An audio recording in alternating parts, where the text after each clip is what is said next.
This initiative, though, Living for Sport, there is a very serious side to it, which, and we'll talk more about this through the game, of course, which is that they've found that linking sport to people who've achieved little elsewhere gives them a real something special, and it's been proven to actually lift underachievers to perform better academically. You know, again, that same upward cycle I was talking about works by involving people in sport at any sort of level. You don't have to be a superstar, just to give yourself a bit of self-confidence, a bit of an upward lift. It was ever thus. That's the way that it is, that if you're finding things difficult, sport is a great vehicle to lift you and give you self-esteem. And community, the word community was used a couple of times. It's wonderful to be alongside other people who share the same goals and to participate, and you don't have to be world beaters. It doesn't have to be cricket. So many sports.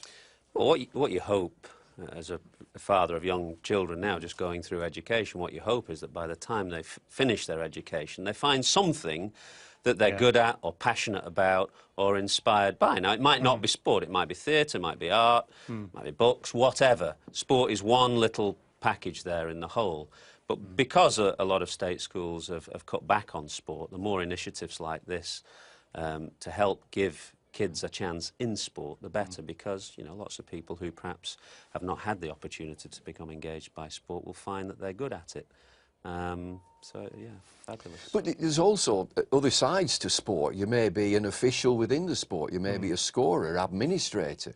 But if it grabs your interest, yeah, you want to play, but you branch off, don't you? And you see, we do need umpires, we do need referees, and that's involved in the sport. It's also just a focus for downtime. There's a lot of downtime, isn't there? Outside of school hours, long school holidays. If you can find something to focus on, to engage you, to take up your time and to be committed to, then that's fabulous. Yeah, I mean, it is, you're right to say, it's part of a potentially much bigger picture, because if you can get involved, and of course, again, the same problem applies. If you can get involved in things like the arts, whether you like drama or music or whatever it might be, or sport, it is something to add to your curriculum. It's something to give you something to aspire to work on.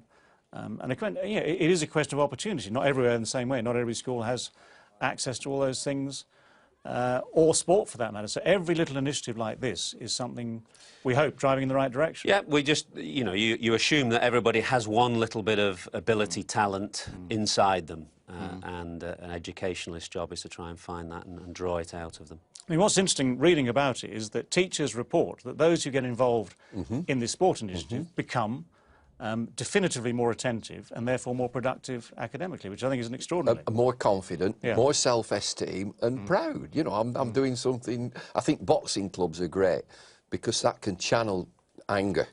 There's a lot of young people may be angry and don't know which way to go. I think boxing clubs are brilliant. And time management as well, because cricket is, if you start to play it seriously, is a game that takes up a lot of time. And just from my perspective, as somebody who went through, you know, university, higher education, people who play cricket and sport in particular were much better at managing their time because they had to be. You didn't have, you didn't have much time on your hands, so you managed it better.